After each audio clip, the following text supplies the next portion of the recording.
अब इससे कौन सी बीमारी हो सकती है? विशेष करके जिसे आप कहते हैं श्वास की बीमारी भी हो सकती है, लंग्स की राइट साइड की बीमारियां हो सकती हैं, कभी कभी टीबी की भी बीमारी हो सकती है। पर इसके साथ जो बीच का हृदय चक्र है वो पकड़ने से आजकल जो खास बीमारी निकली है कि औरतों के स्तनों में कैंसर की बीमारी होती है, वो बीच का हृदय चक्र पकड़ने से होती है। कारण इस बीच के हृदय चक्र में श्री जगदम्बा का स्थान। श्री जगदम्बा ने यहाँ पे अवतरण लिया, अकेले शिवजी के बगैर वो यहाँ पर आई, शिवजी को हृदय में छोड़ करके वो यहाँ पर आई और वो इस भवसागर में उतरती आई और अनेक बार उन्होंने हजारों बार संसार में आकर के अपने भक्तों की रक्षा की। जब मनुष्य का रक्षा का भाव टूट जाता है, उसको सेंस ऑफ इनसिक्योरिटी आती है, तब उसका ये चक्र पकड़ता है। इससे भी श्वास की बीमारियां हो सकती हैं, अनेक बीमारी होती है, थाइमस की बीमारियां होती हैं, एंटीबॉडीज नहीं तैयार हो सकते। एंटीबॉडीज यानी दूसरी तीसरी कोई चीज़ नहीं है, पर वो अंबाजी के शिष्य हैं, या कहना चाहिए वो अंबाजी के सैनिक जो हमारे अंदर तैयार होते हैं। और इस हृदय चक्र से जिस आदमी को तकलीफ हो जाती है वो भी जगदम्बा को जागरूक करके अपने को ठीक कर सकता है। पर इन सब चीज़ों के लिए आपको पहले पार होना चाहिए। हर एक आदमी जय अम्बे, मैं गई, मैंने कहा कि भाई ये कहाँ से ला? कल ये अंबाजी का डोरा। मैंने कहा किसने दिया? वो पंडे ने। कितना रुपया दिया? 5 रुपये। 1-2 पैसे की चीज़ को 5 रुपया लिया।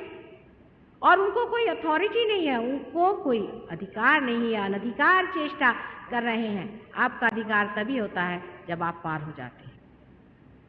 उसके ऊपर का चक्र जो है यहाँ पर कंठ में, ये श्री कृष्ण का कंठ का चक्र है, इसे विशुद्धि चक्र कहते हैं। और इस विशुद्धि चक्र में 16 पंखुड़ियाँ हैं और उसी प्रकार जिसे हम सर्वाइकल प्लेक्सस सामने कहते हैं, उसमें भी 16 सब प्लेक्सस है। मैंने अभी तक आपको इंग्लिश के नाम नहीं बताया क्योंकि ये जो सूक्ष्म है वही बाहर ग्रोस की तरह से प्लेक्सस हो जाता है, इसलिए क्योंकि आप में डॉक्टर लोग कम दिखाई देते और वो मार दिमाग आपका खराब हो जाएगा। ये जो चक्र है ये बहुत ही महत्वपूर्ण है मनुष्य के लिए, क्योंकि जब उसने अपनी गर्दन ऊपर उठा ली तभी वो मनुष्य बना। और जब ये गर्दन झुके तो उसी के आगे झुकना चाहिए जो परमात्मा स्वरूप है। और ऐसे वैसे अरे गहरे नत्थु खैरे सामने अगर आपने सर झुकाया तो वहां से श्री कृष्ण जी गए। और वो बड़े ही होशियार आदमी हैं, सबसे बड़े डिप्लोमेट तो यही दुनिया के हैं। उनको चकाना बहुत ही मुश्किल है, आप उनसे कोई आर्गुमेंट नहीं कर सकते।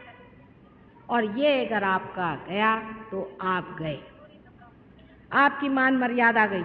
मैं देखती हूँ लोग, कोई मिनिस्टर आया उसके चरणों में जा, कोई झाड़ू मारने वाला है उसके चरणों में जा रहे, क्योंकि उसके लॉटरी लग गई तो उसके चरणों में जा रहे, कोई गुरु बाबा आए बैठे वहां पर तो उनके चरणों में जा रहे। अरे ये माथा कितनी मुश्किल से बनाया है आप जानते हैं? 12,000 तो मनुष्य की रूप में बनाया है और पता नहीं मेंढक से लेकर के अभी तक न जाने हजारों योनियां बिताते हुए ये माथा आपका बनाया है। ये क्या इसलिए है कि इन दुष्टों के पैरों पे आप अपना लगाएं? इसीलिए मोहम्मद साहब ने कहा था कि किसी के भी पैर छूने की जरूरत नहीं। क्राइस्ट ने भी कहा किसी के पैर छूने की जरूरत नहीं। लेकिन हिंदुस्तानी आदमी तो इस कदर पैर छुआ है, सब चरण छू लोग हैं आजकल। ये खुद दूसरों के चरण छूते हैं और दूसरों से चरण छुआते रहते। ये माथा है, ये अपनी मानहानि है और इसी से हमारा ईगो और सुपर ईगो दोनों चीजें निकलती हैं। और जब आदमी बहुत ज्यादा अहंकारी होता है तब दूसरों से अपने पैर छुआता है, और जब बिल्कुल ही दब्बू होता है तो दूसरे को पैर छुआता है। आदमी को बीच में खड़ा होना चाहिए, ना तो आप किसी के सामने सर झुकाइए, ना तो किसी के अपने चरणों में लीजिए। उन्हीं पैरों पर अपना सर रखना चाहिए जहां से गंगा बहती, जहां से साक्षात परमात्मा के ब्रह्म तत्व बह रहे हैं, वहीं चरण झुकाने चाहिए। और ऐसे वैसे जगह चरण झुकाने से ये आप अपना भी अपमान कर रहे हैं और उस परमात्मा का जिसने बड़ी मुश्किल से आपका ये माथा गथा उसकी पहचाने हैं, वो भी आप पार होने के ही बाद में पाएंगे। अगर आप पार नहीं हुए तो आप समझ नहीं सकते ऐसे आदमी को। आपको क्या पता कौन ठग है और कौन असली। ये बड़े होशियार ठग होते हैं, जितने ये ठग होते हैं उससे भी ज्यादा नाटककार होते हैं।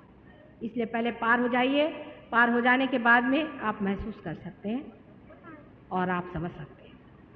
उससे ऊपर का जो चक्र है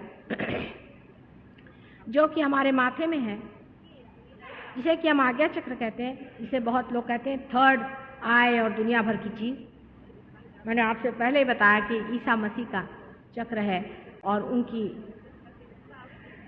पत्नी जो है वो तृप्ति ही है। उनकी पत्नी ही नहीं है, वो तृप्ति में ही रहते हैं, उनको पत्नी की जरूरत ही नहीं है, क्योंकि वो साक्षात ब्रह्म स्वरूप श्री गणेश के अवतरण है। ईसा मसीह के बारे में आप अगर देवी भागवत पढ़ें तो महाविष्णु का वर्णन है कि राधिका जी ने अपने ही तत्व से एक महान पुत्र को जन्म दिया था और उसके लिए वैकुंठ के वन में उसे छोड़ दिया, जहां उसने अपने पिता का बहुत आदर किया और पिता उनके साक्षात श्री कृष्ण जो कि विराट के रूप में संसार में विचरते हैं। जब ये वैष्णवी शक्ति विराट हो जाती है तो वो भी एक श्री कृष्ण का महान स्वरूप हो जाता है। और क्राइस्ट ने जब जब अपने पिता का नाम लिया है तो उसने श्री कृष्ण का ही नाम लिया है, और जब जब मोहम्मद साहब ने कहा है कि अल्लाह अकबर तो उन्होंने भी उसी विराट को याद किया। आपने ईसा मसीह की दोनों उंगलियां हमेशा ऐसी देखी होंगी। ये दो उंगलियां, ये उंगली जो है ये वैष्णवी तत्व को रिप्रेजेंट करती है, नाभि चक्र को, और ये विराट को। ये अब आप सहयोग में समझ सकते हैं। अगर किसी का गला खराब हो जाए तो फौरन यहाँ पकड़ा जाएगा। ये दो उंगलियां रखते हैं कि इसके सिवा बाकी तो उनके सब हैं ही हाथ में चीजें, ये और ये स्वयं उनकी उंगली है जिसे हम आज्ञा चक्र कहते हैं। अब जो हम कह रहे हैं वो सच है या झूठ है, इसकी प्रचिति आपको पार हुए बगैर नहीं आ गई, लेकिन इसके लिए आप अपने को खुला रखें। और अगर आप लोग सब पार हो गए और उसमें स्टेडी हो गए तो आप खुद समझिएगा कि हमने एक भी अक्षर आपसे झूठ नहीं बोला और हम कभी भी झूठ नहीं बोलेंगे, चाहे आप हमें सूली पे चढ़ा दें। सबसे ऊंचे में सहस्त्रार का स्थान है, यहाँ पर कल्कि का अवतरण है। कल्कि का मतलब है कलेक्टिव कॉन्शियसनेस, सामूहिक चेतना, और जितने भी सहयोगी हैं वही कल्कि के अंग प्रत्यंग। ये कल युग में ही आने वाला है और वो अवतरण शुरू हो गया। आप देखते हैं कि इतने सहयोगी संसार में हो गए। यही आदि शक्ति का भी स्थान है और यहीं पे ब्रह्म का भेद होता है। यहीं पे जो आखिरी द्वार है जिसे कि ब्रह्म रंध्र कहता है वो खुल जाता है और ब्रह्म की जो विश्वव्यापी शक्ति है उसमें मनुष्य उतर जाता है। इसी को लोग बैप्टिज्म कहते हैं। यही कुंडलिनी की शक्ति भेदने वाली चीज है। और 7 ही चक्रों का अपने इसी सहस्त्रार में ही स्थान है और इसीलिए कल युग में ही ये सारी 7 शक्तियां एक साथ इंटीग्रेट होकर के कार्य करती है और इसीलिए आपको वाइब्रेशंस मिलते हैं। यही परमात्मा का साम्राज्य है जिसे कि किंगडम ऑफ गॉड कहते हैं, क्योंकि आज वो संसार में उतर आया है, इसीलिए आपको चारों तरफ वाइब्रेशंस लगते हैं। बहुत से लोग मुझसे कहते हैं कि ये तो माता जी पहले 2 ही 4 को मिलता था, क्योंकि अब साक्षात वो अपना सारा ही लेकर यहाँ पहुंच ही गए, तो अब आपको लगेगा नहीं तो क्या हो। ये जो शक्तियां हैं यहाँ की, इन्हीं के कारण आप पार होते हैं और इन्हीं के कारण आपका ब्रह्मरंध्र छिपता है। अब ये सारी बातें मैंने जो आपको कुंडलिनी के बारे में बताई है, वो कुंडलिनी हमारे त्रिकोणाकार अस्थि में बैठी है।